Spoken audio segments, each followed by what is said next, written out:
by Paul Welander. The titles Cryogenics are the characterization of HIE materials at slag with copper and niobium coated cavities. Thank you. Hello, my name is Paul Welander. I'm from SLAC National Accelerator Laboratory. Before getting started, I want to acknowledge, in particular among my collaborators here, Jiquan Guo, who is actually now at JLab and has been there since the fall of 2011. I'm going to be showing quite a bit of his work, but since he left, now 3 years ago, SLAC's testing of SRF materials has gone dormant. And since I joined the lab about 1.5 years ago, we have built a new system, we have a new cavity that I'll describe to you. But I want to go into a little bit of background on Jiquan's work as well. So, briefly an outline, I'll motivate the work, discuss a little bit about the previous work, much of which was done by Jiquan during his postdoc at SLAC. I'll describe our new cryostat and our new niobium-coated cavity, and show some initial measurements on some bulk niobium, and then briefly discuss some of the efforts we're getting into doing film growth and materials characterization at the Stanford campus. So the takeaway, what I'd like you to get from this talk, we are now doing cryogenic SRF materials testing again. We have a dedicated cryostat for this purpose. The old cryostat was shared between 2 experiments. Now we have one that is dedicated strictly to SRF materials, which makes turnaround time much better. We have 2 cavities. The copper one that has been described in a number of papers and a number of previous conferences, and now a niobium-coated one that we can use as well. So we can measure quenching fields up to about 360 millitesla, and surface resistances with sub-nano-ohm resolution. That has some qualifiers with it that I'll explain later. Our low-power Q versus T measurements we can do in less than a day. Less than 1 day turnaround to do those measurements on a sample. And bottom line is we are eager to test samples. Yours, ours, and everything. You will see during this talk a number of samples from Fermilab, from DAISY, from STI that have been tested several years ago. We're trying to grow our own samples, yes, but we're also interested in providing testing services to any film growers out there or anyone looking at bulk samples. So please, my name and email address is at the bottom of every chart, so please contact me if you're interested or find me this week and let's talk. Okay, so the motivation. Well, we want a test bed for SRF materials. Right? We want to characterize a variety of samples, both bulk and thin film. We want to be able to measure magnetic quenching fields up to high fields, right? Well in excess of sort of the 170, 180 millitesla that you might expect for niobium. We want to do this fast with small samples. And yes, in my world, 2 inches is still pretty small. I know that for many film growers, that can actually be a large sample, but we want to be able to explore higher TC materials, MgB2, A15s, pnictides, et cetera, et cetera. And then we want to do surface resistance characterization. And in this case, we're no longer limited by our copper cavity. And then we're also interested in other materials, copper or other metals, or even complex oxides, just purely for science research. Some of the capabilities of our system. So this is an X-band system. We do measurements at 11.4 gigahertz, and our system can go down to 4 Kelvin. We can do both low power measurements with a programmable network analyzer and high power with a klystron. We have the cavity design is very compact, only about 5.5 inches in diameter. We can measure samples 2 inches in diameter and up to 1/4 inch thick. The cavity design will maximize the magnetic field on the sample surface and minimizes the electric field there. And as I mentioned previously, we can achieve this high magnetic field. This is the design quality factors for our copper cavity. The new niobium cavity gets about 2 orders of magnitude higher. So our cryostat is built around a commercially available pulse tube cryocooler from Cryomech. It's a two-stage pulse tube cryocooler, base temperature 2.8 Kelvin, cooling power of 1.5 watts at 4.2 K. In our system, the practical base temperature is about 3.6 Kelvin. One shortcoming of this model is that the motor sits directly on top of the cold head. And so all the vibrations in the motor get translated down to your sample. And it can cause the resonant frequency to bounce around. We've actually solved that in our newer cryostat, where we now have the remote motor version of this cryostat, and that has actually gone a long way to reduce those effects. So this is the cavity design, at least of copper cavity. The niobium one looks very similar. But I show here both the magnetic field and electric field magnitudes. The RF feed is here, and our sample sits on the flat surface of the hemisphere here. TE-013 like mode, where the peak magnetic field is about 2.5 times here the value of anywhere along the hemispherical dome. The total loss, the sample, I should say, contributes about 36% to the total cavity loss in this system. The nice thing about the copper cavity is there's no transition temperature, so it's very easy to see the transition temperature in any superconducting sample. But it has higher surface impedance, so that it renders the surface resistance of any superconducting sample very hard to see, in fact impossible to see at low temperatures. So some more numbers here. 11.4 gigahertz is the operating frequency nominally. That will vary somewhat depending on how the sample is mounted in the system. The variations are quite small. The geometrical factors here for the cavity are shown. And so you can think about this in terms of, 1 over Q is equal to the total surface resistance divided by the total geometrical factor. And you can parse that out into a linear combination of both your copper cavity surface resistance and your sample resistance. And then you get these two sort of participation ratios here, and you see that about 1/3 of our total loss comes from the sample itself. Okay? So not bad considering that it's a relatively small surface area within the cavity. So here is a mock-up of the assembly. So this here is the second stage of the cryocooler, which is maintained at about 4 Kelvin or so. We have a series of plates here. We have sort of an adapter plate that mounts to the second stage. We have the sample base plate here, and then the sample that we're testing is exposed just through this 2-inch diameter hole. And of course the cavity iris, the RF feed. We actually have 3 temperature sensors.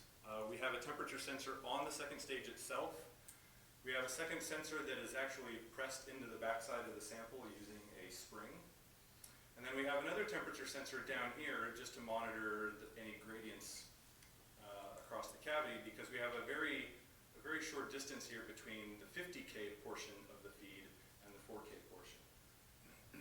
And of course this is all surrounded by thermal shielding. So some photos here. Sample plate removed and a sample loaded here in the middle. And then here's the iris of the cavity. Here's an upper section of the 4K shield, and then here you see the cavity installed on the second stage of the cryostat. And then when this gets dropped in, there's a 40K portion of the RF feed that sort of mates with this conical piece here.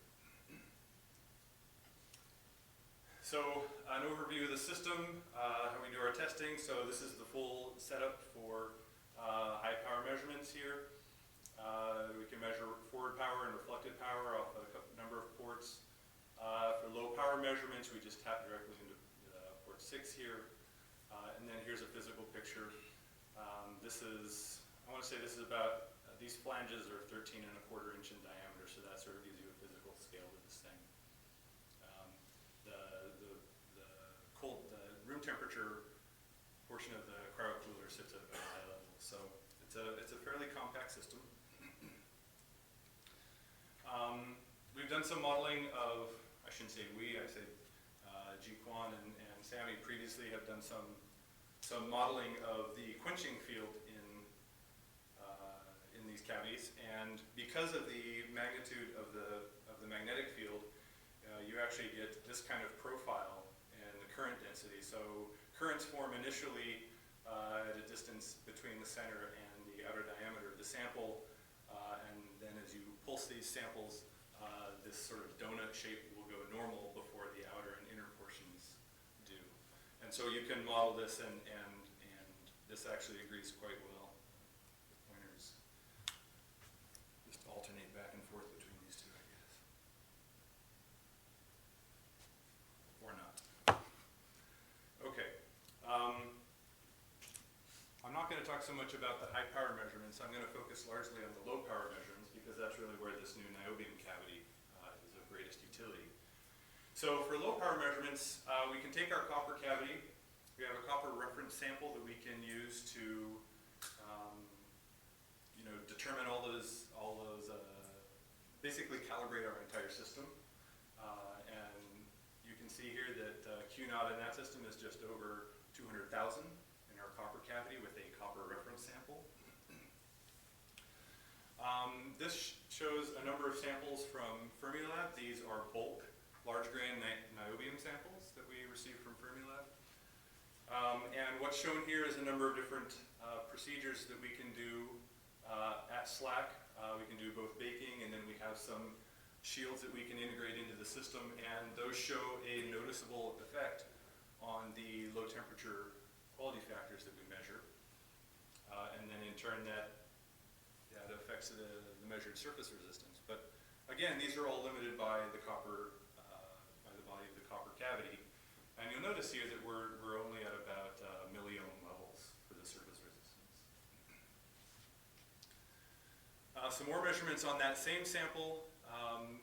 So on the previous chart, if I just explain this a little bit better, we went through a baking process and then added shielding, and what we saw is the Q naught go up and the surface resistance go down. We also saw an effect in the high power measurements, where before baking and without shielding, we saw a quenching field turn on of about 60 millitesla.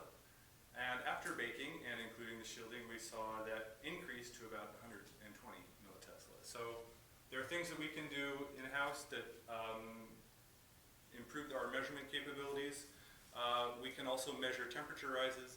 Again, there is that diode sensor pressed into the backside of the sample, so we can directly measure temperature increases in the sample itself.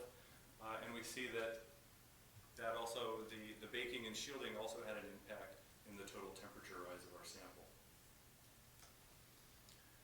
These were some MGB2 films that were deposited at STI. This is simply just a comparison between the network analyzer low power measurements and then some measurements with our klystron at a very low power, and those match quite well. I know that this result was the source of some consternation when it was first shown several years ago, because DC measurements had indicated that this quenching field was much higher, maybe up around, I want to say it was up around 300 millitesla, if I remember correctly. Whereas at SLAC we had measured only about 25. I think that's still a source of debate, and hopefully we can get some more samples from some MGB2 growers and perhaps dig into that a little deeper. I think this is the final slide here I just want to show. Again, these were still coded at STI, but now on niobium using an aluminum oxide interlayer. A couple of different samples on different days. Again, one with the network analyzer and one at low power with the klystron match up quite well. But again, we're limited here to 350,000. Our copper cavity is really hindering us from seeing anything higher. So let me turn now to our new cavity, our new cryostat. As I mentioned before, this is now dedicated to studying SRF materials. Instead of the motor sitting directly on top of the cryo cooler, it now sits off to the side, so all those vibrations are isolated. We do still see the effect of the gas pulsing in and out of the cryocooler, okay? That's at about 1 hertz. Okay? We can actually see the slow oscillation both of temperature in our sensors and of the resonant frequency. That actually doesn't impact measurements of the copper cavity because Q is sufficiently low. But in our niobium cavity, the only way to get an accurate frequency measurement is actually switch off the cryocooler, which is fine because oftentimes we want to do temperature sweeps anyways. So we switch off the cryocooler, let it settle, and then just watch it as it drifts. And that's our Q versus T measurement. The nice thing is we can actually find the resonance without turning off the cryocooler. That helps. We've also made a few other improvements, namely in pumping. Previous system could only achieve about a microtorr base pressure. We've improved that by 3 orders of magnitude. We have a nice 300 liter per second ion pump here. Really trying to get the system as clean as possible. And we've improved somewhat the thermal isolation, although having this remote motor actually slightly decreases the cooling power that you get. But so far that hasn't had any significant impact on the experiment. So the niobium coated cavity is very similar. It's almost identical design-wise except for the diameter of this choke, just to change the coupling Q. But again, about 2 orders of magnitude higher for Q. Similar geometrical factors. And again, when you parse this out into participation ratios, you see that roughly 1/3 of the total loss comes from the sample. So here are the 2 cavities side by side, slightly different designs. I also want to add that this was coded at CERN by the group of Sergio Calatroni with 5 microns of niobium. In this sample here, you actually see the full assembly. What is not here is this tapered sort of adapter piece on the waveguide. You can see here where the temperature sensor mounts on the bottom. So here's the most striking comparison I want to show you. This is a single crystal bulk niobium sample from DAISY. In the blue, I show measurements on this sample done back in 2010. So the sample was received, the sample was cleaned, the sample was baked, and then it was measured in our copper cavity, and we got a Q0 at 4 Kelvin of about 300,000. The sample then sat in a cabinet for 4 years, and I pulled it out, cleaned it with some solvents, and loaded it in our niobium cavity. And now we're getting Qs up around 30 million. Okay. 37. Right. So 2 orders of magnitude improvement, right, as I indicated previously. And so now we're no longer limited by that copper cavity. It's also interesting that TC matches pretty well. We have some discrepancy in our temperature sensors. It's a different cryostat. And then of course, because niobium has a larger surface resistance above TC than copper, you actually see a lower Q above TC, just as you would expect. Oops, I keep wanting to press that arrow. So if we look at surface resistance, how are we doing here? At 4.1 Kelvin and 11.42 gigahertz, that was the frequency with this sample. We measured a surface resistance of 48 microohms. Now, so far we're assuming that the sample and the cavity have the same surface resistance. So far it's uncalibrated, so we can't yet distinguish between the two. But the plan going forward is to actually utilize both cavities to measure the same sample and be able to parse that out. Now the standard deviation of that measurement, if I come down here and do a fit along here, the standard deviation is about 1% in that 48 micron value. Now if I assume F squared dependence, and if I use a simple 2-fluid model and assume T to the 4th behavior, that's roughly equivalent to 35 nanoohms at 2K and 1.3 gigahertz, right? So the Tesla cavity conditions, right? So that's where the sub-nanoohm resolution comes in. Again, this is neglecting the residual resistance of the sample. It's also neglecting any uncertainty in the temperature measurement. But that's the kind of resolution that we can get from this sample, or so from this, this cavity, I should say. Now, a couple of quick charts on thin film deposition efforts. We have started working with Mac Beasley and Bruce Clemens on the Stanford campus to do thin film deposition and characterization. We've been making use of the system of Bruce Clemens' three-target AJA sputtering system that can accommodate wafers up to 4 inches in diameter. But again, depositing on 2-inch wafers can go up to 600 C. It's got a load lock, so the targets can stay fairly clean in between growths. Doing reactive DC sputtering of nitride films. We've done some process development. We started with niobium, and we've been developing recently niobium nitride, getting decent TCs that I'll show on the next slide, but that's still work in progress. But we're also making use of the Stanford Nano Center, where they have a lot of user tools for doing various analyses. We're doing DC transport measurements as well, using a PPMS system just to measure TC and RRR. And we've done an experiment where we've done niobium nitride growth by varying a few different parameters: gas flow, pressure, gunpowder, and holding all others constant. And we've been able to model that using design of experiments methodology. And you know, we have a pretty good feel. This is sort of modeled TC versus measured TC, and you know, we feel like we have a pretty good grasp on how these 3 parameters, at least, influence our film growth. And so now we're sort of going on to the next experiment, varying these parameters further, testing some other parameters, you know, substrate, temperature, etc.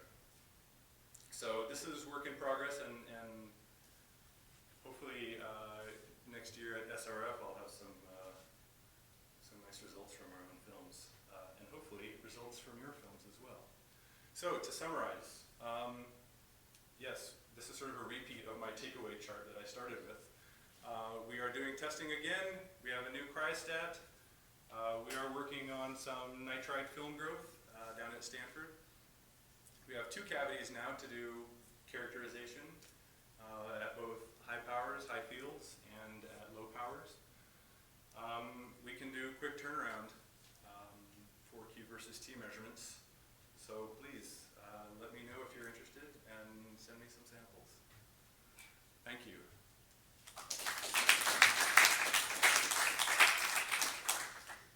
Is there any questions? Please.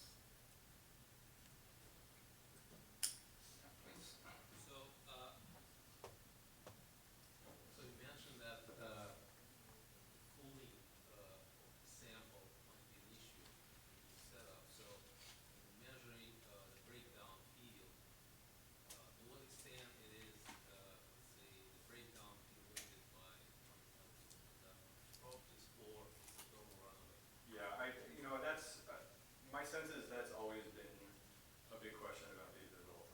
I can't speak to that personally. That's a measurement that I have not done myself. But I know that that has always been a question about these measurements. You know, do we see breakdown because we're exceeding TC on the surface of the sample? No. You can be way. Or